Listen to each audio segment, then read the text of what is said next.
Só uma pergunta, qual que é a sua denominação? Sou pentecostal. E arminiano, calvinista? Sou arminiano, como católico também é. Mais ou menos, sabia? Eu não sabia, Não, Mas a doutrina... já fez a pergunta, é isso? Não, mas só pode falar, deixa eu... É que a doutrina católica, ela tá acima do arminianismo e do calvinismo. Mas, vai lá. Então, qual Mas seria acima, a pergunta? eu queria acima do arminianismo e calvinismo e solucionaria, né? Eu acho que soluciona. Soluciona. É o molinismo? Não. Molinismo? Existe isso? Não, é uma doutrina, essa sim é de raiz mais protestante. Ela é altamente intelectual, o molinismo, né? Ela pressupõe um entendimento da filosofia do tempo muito profundo. O Bill Craig talvez seja um molinista mais evidente. Mas enfim, vamos... Tomista. Vamos nos circunscrever aqui, não é? A justificação para nós é ato de Deus. Nós temos apenas que abrir o coração, somente pela fé, independentemente de obras. Não é pelo que nós fazemos que nós alcançamos a salvação. Até porque, professor Vilelas, me diga uma coisa, entre Hitler e Madre Teresa de Calcutá, qual foi que agiu mais moralmente? A Madre. Madre Teresa. Claro. Então, Madre Teresa está aqui, Hitler está aqui. Mas mesmo ela, Madre Teresa, não alcança o nível necessário para ser salvo, que é a perfeição. Por isso que todos, de Madre Teresa a Hitler, que são salvos, têm de estar em Cristo, porque ele é aquele que é aprovado. Isso é justificação. Tá. Nós somos justificados em Cristo, não por nós mesmos. E um exemplo que depois a gente pode se aprofundar, claro, de alguém que não fez boas obras e tem certeza 100% da salvação, é o ladrão na cruz. O ladrão não fez nada de bom, nem viria a fazer. Não poderia andar nas veredas da justiça porque seus pés estavam pregados na cruz. Não poderia vir a fazer boas obras porque suas mãos estavam pregadas na cruz. E aquele ladrão, Jesus de Nazaré, o Deus encarnado, olhou e disse: ainda hoje estarás comigo no paraíso. Padre. Tá. Eu só vou fechar umas portinhas que ficaram abertas do que veio antes. Perfeito. Essa coisa do Petrus Petra. O elemento central da confissão de Pedro e daquilo que Jesus diz em Mateus 16 é as chaves. Eu te entrego as chaves. Eu te entrego as chaves. Isso Jesus disse. Isso é Mateus 16, 18, padre? É. Mas Mateus 18, 18, ele entrega a chave para todo mundo. Certo. Porque é todo mundo com a cópia da chave. Mas a Pedro, ele dá o papel de representar toda a igreja. Mas a chave vai para todo mundo, padre. Não. O que é ligado no céu será ligado no céu, que é a razão de ter a chave. É Mateus 18, 18, se eu não me engano. Não, peraí, calma. Mateus 16, Jesus diz: eu te entrego as chaves do reino dos céus. Tudo que ligares na terra, etc. Isso que você diz depois, tudo que ligares na terra será ligado no céu, tudo bem. Jesus diz em Mateus 18 a todos os apóstolos. Isso, é a mesma coisa. Mas a Pedro, exclusivamente Jesus diz: eu te darei as chaves do reino dos céus. Ou seja, Pedro representa, ele tem a prerrogativa de representar a igreja na sua pessoa, né? Inclusive Carson, que é um exegeta evangélico, concorda com essa interpretação de que Jesus está falando de Pedro ali. Nossa, oremos pelo Carson. Mas Bom, e depois a doutrina católica não entende tradição como uma fonte adicional. Ela entende tradição e escritura como uma fonte única. E isso é muito importante, porque conceber as escrituras como não oriundas da tradição sob inspiração do Espírito Santo significaria que elas cairiam do céu. E não é assim, né? Repita, por favor. A tradição, a Igreja Católica não tem como fonte... Não. O que eu estou dizendo é o seguinte: sim, que tradição e escritura são uma única fonte. Tradição e escritura? Sim. São uma única fonte. Porque as escrituras surgiram da tradição e não o contrário. Senão eu tenho que acreditar que as escrituras caíram prontas do céu. E não foi o que aconteceu. Tema da justificação. Vamos virar a página. Eu acredito... Mas assim, deixa eu me dar um parênteses. Agora, tradição e escritura são uma única coisa, isso aí... Uma única fonte. Uma única fonte exerce uma interpretação forte aí em cima, né? Porque a escritura é o que o senhor tem aí, né? Tradição é o que se diz dela, né?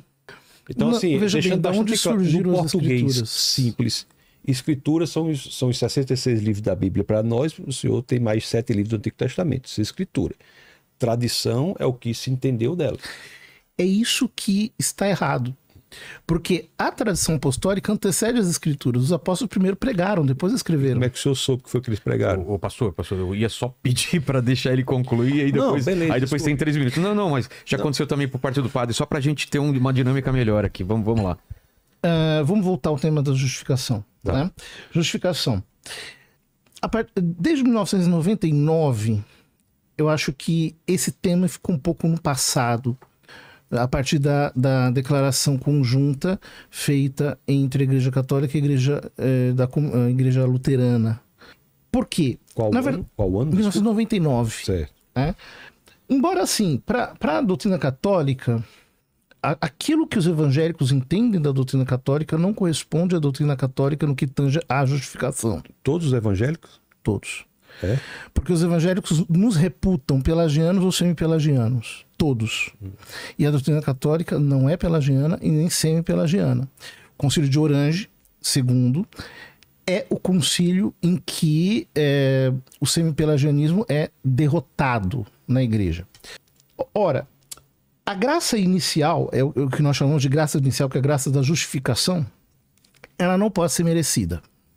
Isso é doutrina que o Concílio de Orange determinou e é doutrina do Concílio de Trento também. O Concílio de Trento diz claramente que a primeira graça, a graça da justificação, não pode ser merecida.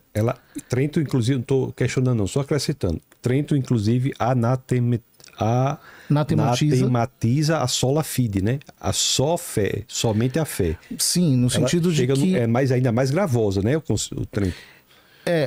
Veja bem, então vamos lá. Se você entende, porque o problema de Lutero é que Lutero ele absolutizava de tal modo o princípio do sola gratia que até as boas obras do cristão feitas em graça de Deus eram entendidas como más. Há um problema antropológico, de teologia, de antropologia teológica na doutrina luterana, que aqui sim nós divergimos. Né? Eu não defendo isso. Então, eu defendo que tá nas aqui escrituras. nós temos uma outra dificuldade que é importante. Você veja como que é difícil fazer um debate entre católicos e evangélicos, porque Porque o senhor quer que eu defenda Lutero? Não. Eu não estou dizendo isso. Eu estou dizendo assim, é que cada ramo exige uma abordagem. Uma resposta. A base está nas escrituras. Vamos debater com base nas escrituras. Mas, por exemplo... Vamos debater com base na Bíblia. Mas entre vocês há uma divergência muito grande. Vamos nós dois debater com base na Bíblia. Inclusive, então, mas é isso. É que como você tem uma pluralidade de confissões, então, por exemplo, ele está dizendo, eu não acredito na doutrina luterana de que as obras feitas em graça de Deus, elas são más intrinsecamente e não podem e não tangem a salvação. Ele está dizendo isso. Mas há quem acredite nisso. Né? Os luteranos hoje não acreditam mais. Os luteranos são diferentes de Lutero. Eles mudaram. Então, veja, este é o ponto fundamental. A graça inicial não pode ser merecida. Segundo, para fazer qualquer obra boa, o cristão necessita do socorro da graça divina. Concílio de Orange e Concílio de Trento. Ou seja, eu não posso fazer nenhuma obra boa sem o socorro e o auxílio da graça. Aonde é que está o ponto de discordância entre a doutrina católica e a doutrina evangélica nesse aspecto? É justamente o fato de que as boas obras feitas em graça de Deus, elas têm um valor sobrenatural. Ou seja, Filipenses 2,12, quando Paulo diz, trabalhai pela vossa santificação. Ou quando Jesus diz, esforçai-vos por entrar pela porta estreita. É santificação. Certo, mas as obras... é obra mesmo. Então. Mas não justificação. Então, esta é a doutrina católica. Agora, Lutero não acreditava nisso. E Calvino também não. Porque essas doutrinas são totalmente monergistas. Chegou New, mais do que uma nova internet fibra. É uma nova relação entre você e a sua internet. Comentário. Olha, entre nós, entre os cristãos, o debate é com base nas escrituras. Então, assim, o que é necessário para a pessoa ser salvo? falando de maneira básica sobre a questão da justificação. Nós encontraremos um ponto de interseção nas Escrituras, na Bíblia. Nós temos que ir para a Bíblia.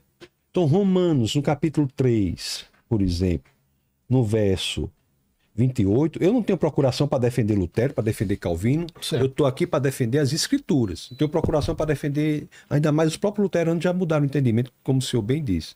Então, no capítulo 3, no verso 28 de Romanos, diz: concluímos, pois, que o homem é justificado pela fé, independentemente das obras da lei. Gálatas, capítulo 2, vamos lá. Capítulo 2, verso 16. Sabendo, contudo, que o homem não é justificado por obras da lei, e sim mediante a fé em Cristo, também temos crido em Cristo Jesus para que fôssemos justificados pela fé em Cristo, e não por obras da lei, pois por obras da lei ninguém será justificado. Efésios. Obras da lei. É isso. É importante. Efésios. Mas quando o senhor diz assim, as obras boas têm que ter a ajuda de Cristo, isso está em lugar nenhum das Escrituras. Sem mim nada podeis fazer. Sim, mas assim, Não podeis dizer que Jesus é o Senhor sem o Espírito Santo. Efésios 2, Ninguém pode fazer algo que não tenha lhe sido concedido por Deus. Está em João capítulo 3. Efésios, Deus permite tudo, né? O que é bom, o que é mal, isso é verdade, eu concordo com isso. Tudo que acontece porque Deus permite, embora eu não ache que nem tudo que Deus permite, Deus quer. Certo? Há coisas que Deus permite e não quer. Por quê? Porque Ele nos dá o livre-arbítrio. Nisso estamos juntos, né, padre? Nós estamos juntos, O sim. senhor defende o livre-arbítrio também, não é? Claro. Efésios capítulo 2, verso 8 a 9. Porque pela graça sois salvos, mediante a fé. E isto não vem de vós, é dom de Deus, não de obras. Aí não fala das leis, tá? Que o senhor pegou esse ponto. Não de obras, porque o problema da lei é que não fala das leis. Isso está em Gálatas, não é? É Gálatas, eu estou lendo Efésios 2. Gálatas, Certo. não de obras, para que ninguém se glorie. Aí vamos citar mais um aqui, só mais um. Tito, não é? Eu acho que Tito tem... Imagino que sim, Tito. É o último capítulo de Tito, 3, verso 5. Não por obras de justiça praticadas por nós, mas segundo sua misericórdia, Ele nos salvou mediante o lavar regenerador e renovador do Espírito Santo. Tiago 2,24, lê aí. Sim, é aquele das obras. Isso é interessante que o senhor está falando. Vamos ler.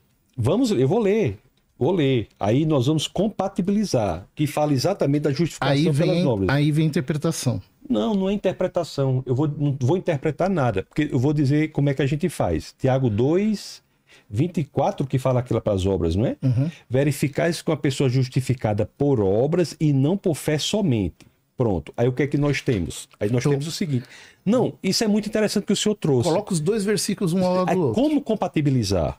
Porque a gente, quando vai estudar filosofia, ou vai estudar qualquer coisa, por exemplo, qual foi o livro mais citado do século XX? Foi As Estruturas das Revoluções Científicas, né? The Structure of Scientific Revolutions, daquele Thomas Kuhn. Foi o livro mais citado do século XX. Tem um artigo depois sobre esse livro, de Margaret Masterman, que ela diz tem 20 interpretações do termo paradigma. Então, o que nós temos aqui é o seguinte. É isso. Nós temos Tiago e temos essas outras interpretações. Como compatibilizar? É que as obras aqui, porque se isso for verdade, os outros estão falsos, todos os outros tantos que eu citei estão falsos, para que isso seja verdade. Lutero queria tirar o Tiago da Bíblia. Mas desde, e o Apocalipse começo, também. desde o começo o povo queria ter a Tiago, não é só Lutero não. Desde o começo, o cânon, quando foi formado, nem Tiago, nem Apocalipse, as cartas de Paulo eram só 10, não foi só Lutero não. E se Lutero quis também, eu não tenho... Tá aí a prova de que a tradição antecede as escrituras. Mas a tradição não é romana. Certo. Se o senhor quiser dizer que tem tradição, eu não vou discutir. Tem tradição, mas como é que a gente sabe a tradição? Pelas escrituras. E é romana? Não, claramente não. E quem é que define as escrituras? As escrituras... Como o senhor mesmo está demonstrando. A formação, a do Antigo Testamento foi o Concílio de Jâmnia, no ano 90 depois de Cristo. Definiu o Novo Testamento, houve gradativamente uma progressão, não é? O nome disso é tradição. Eu não sou contra a tradição, padre. Eu só estou dizendo que a tradição, ela se expressa nas escrituras. E as escrituras é que tem a expressão da verdade. Eu não sou contra a tradição, mas o catolicismo, o romanismo, não é detentor do que o povo dizia e não está escrito.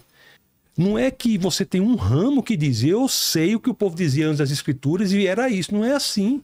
O que está escrito, e aqui nós podemos ler passagens nas próprias Bíblias dizendo que elas são suficientes, que fora daquilo é algo que não deve ser feito, o que está escrito é o que nós sabemos, é o que está revelado. Certo, mas o senhor estava fazendo a compatibilização entre Tiago 2,24 e as demais afirmações de Paulo. Então, como é que se pode compatibilizar isso? Ou se diz que tem uma contradição, ou se compatibiliza. Como é que qualquer livro, de qualquer área do saber nós fazemos? Para compatibilizar, já que uma está dentro da outra, aquela que está dentro se mantém, a outra tem de se entender. Como é que se diz que a fé genuína se expressa nas obras? Porque se a obra fosse necessária para a salvação, o ladrão não seria salvo. Essa é a doutrina católica. Então o ladrão não seria salvo. Então é só pela fé, então. A doutrina católica diz que a primeira graça só pode ser recebida pela fé. Então a obra não importa para a justificação, então. Para a justificação, não. O homem não se justifica. Então estamos juntos. O homem então, não se a obra não importa para a justificação, não importa para a salvação, é a mesma coisa da gente. Só que o problema qual que é? É que no processo... É bom saber isso. A graça inicial Sim. é dom puro de Deus. Inclusive a igreja diz o seguinte, que a graça inicial é dom puro de Deus, a justificação. Segundo, aliás, é unilateral, só Deus justifica. Certo. Segundo, que a graça final também é dom puro de Deus. Isso é uma coisa muito importante. O Concílio de Trento, inclusive, diz que é pecado presumir da salvação, pecado contra o Espírito Santo. Mas Trento não ataca o sola fide? Ou somente neste sentido que nós estávamos falando. Não, padre, veja bem, vamos ser, o senhor, povo não entender errado. O senhor diz o seguinte, o senhor está dizendo que fé genuína... Só a fé é suficiente para a salvação, é isso? O senhor disse que a fé genuína,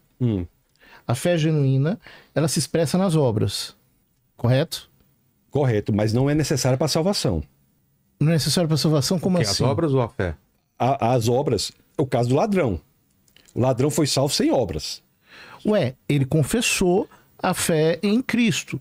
Mas veja bem... Não, o ladrão... Mas não é claro? O ladrão confessou a fé em Cristo e morreu. Como é que eu sei que ele foi salvo? Ainda hoje estarás comigo no paraíso. Mas antes disso... Antes disso? Tua fé te salvou. Não. O que ele fala? Jesus, lembra-te de mim quando estiveres em teu reino. Não, isso é a oração. Ou seja, dele, né? A fé produziu nele a confissão. Não, pá, tem que, eu sou a favor. O Romanos diz, tem que confessar com a boca e crer com o coração. A confissão é obra. Isso é obra? A confissão é obra? A confissão é obra, claro. Então é essa obra que é necessária, se for a gente tá igual. Porque se a obra que o senhor está falando é confessar, aí tá certo. O que é necessário para a salvação? Se a confissão for a obra, se a obra for a confissão, então a gente é a mesma coisa. Certo, mas porque onde está o problema aqui? Sim, se for isso aí... Então, por isso que eu digo, a gente tem que pegar a questão, tem que pegar o rabo da coisa, né? É como se pegasse um rabo de uma cobra. Você tem que pegar assim. Então, veja bem, o senhor disse que a fé genuína se expressa nas obras. Isso é o que o apóstolo Tiago diz. Isso é doutrina católica. Não, e da Bíblia bíblica também. Que é a doutrina católica. Ora, mas assim, a obra é a confissão.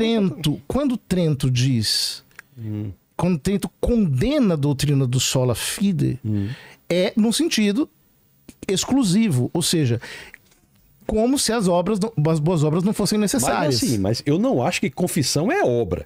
O que, na sua opinião, eu acho que é uma interpretação com a qual eu não concordo, mas que nos torna iguais, porque o senhor está dizendo que a pessoa confessar é uma obra. Mas é claro que é uma obra. O que é? Uma obra. Então, a única obra que é precisa é a confissão. Não. A pessoa fazer caridade, por exemplo, não é necessário. Toda confissão é obra, nem toda obra é confissão.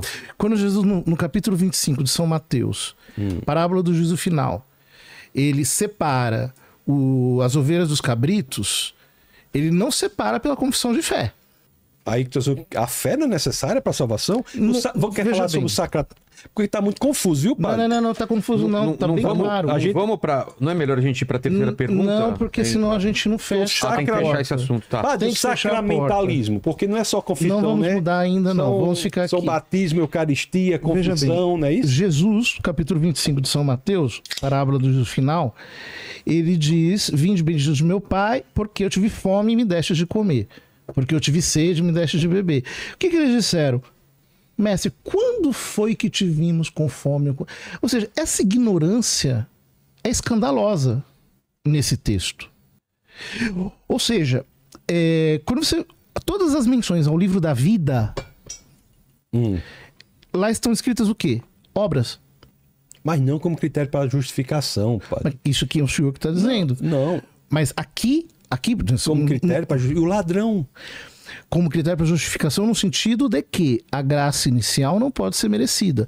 Mas depois que o homem é justificado, as boas obras têm valor sobrenatural. E isso está provado nas Escrituras, senão não seria necessário. Tem valor, claro que Lutero dizia que crê forte, mas peca... Aliás, peca forte, mas crê mais forte ainda. Porque ele tinha essa ideia de que é só a fé, é só a fé, é só a fé, portanto vai pecando, vai fazer... Não é o que as Escrituras dizem. Então, este sola fide é condenado pela igreja. Se o senhor está atacando Lutero, fica à vontade. Mas é porque o Concílio de Trento está respondendo a Lutero. Eu quero saber do ladrão na cruz. Ele confessou. Sim, aí o senhor está dizendo que a confissão de uma pessoa é obra. Claro então, que é. Aí, veja bem, confessar é obra. Eu não acho que confessar seja obra, mas eu acho que para confessar a Bíblia diz que você confesse com a boca e crê com o coração. Então, se isso daí for obra, se essa for a obra de que a Igreja Católica acha, que eu acho que a Igreja Católica não pensa assim, não. A Igreja Católica pensa assim. Então, a confissão só que você entendeu o que a Igreja Católica pensa. A obra é só a confissão, pensa. então, não é? A obra... Não. Então tem outra coisa necessária. A obra não é só a confissão. O sacramentalismo, padre. Vamos lá. O sacramentalismo. Mas eu queria entender. Antes de entrar na questão do sacramento, a gente precisa fechar isso aqui. Para a Igreja Católica, depois da justificação, as boas obras feitas pelo cristão têm um valor sobrenatural. E isso está nas Escrituras. Valor sobrenatural, o que é isso? Valor sobrenatural, ou seja, elas cooperam... Para quê? Coopera para santificação. Mas não é justificação. Não, santificação não é justificação. O que é santificação? Pois é, só que é exatamente disso que o Concílio de Trento está falando. Padre, se for assim... É o que eu penso, mas veja bem, só não pense que confissão seja obra, porque eu acho que é com obra nenhuma. Mas o que ele está dizendo é o seguinte, veja bem, o que o senhor acabou de dizer, eu não quero colocar palavras em sua boca, mas veja bem. O que o senhor está dizendo não é contrário a isso aqui. Porque veja, a confissão ela é produzida pela graça. Então o homem só confessa porque a graça o socorreu. Então não fere o princípio da unilateralidade da justificação. Que o padre falou mas foi. Que a obra é. O que o padre falou foi. Eu confesso que eu estou meio perdido aqui, Helena.